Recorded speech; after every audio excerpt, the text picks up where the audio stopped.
তবে আমার ওয়াজকে নিয়ে অনেক কাটিং করে মানুষের কাছে আমাকে বদনাম করানো ষড়যন্ত্র হয়েছে না হয়নি? এটা 6-7 বছর ধরে হচ্ছে, এখনো চলছে।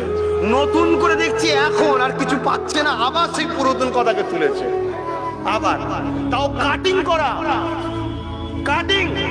এটা কাটিং ভিডিও, স্বাভাবিক মানুষের কাছে ভুল ধারণা হতে পারে। আমি যদি বলি অমুক ছাগল পুষতে ভালোবাসে, এখন অমুক নামটা রেখেছে, ছাগলটা রেখেছে পুষতে ভালোবাসে, এটা কেটে দিয়েছে, তাহলে কি হবে? অমুক ছাগল, ঠিক না বেটি?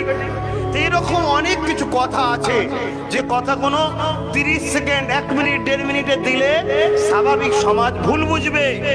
এ কোনো ফিতনাবাজ কোনো দিক দিয়ে যখন আব্বাস সিদ্দিকীকে ডাউন করতে পারছে না, তখন রুখছে। আবার এখন তো আল্লাহ করে আমি আবার একা নেই, বুঝছেন না? বোঝেন নেই? আর ও তো আবার আমার থেকেও বাড়া, আমার ভক্ত নাই শুধু, বেশিরভাগ আপনারা। ওর ভক্ত তো আবার সর্বধর্মের লোকেরা, সবাই দেখি ভাই ভাই ওর পিছনে ছুটছে সবাই।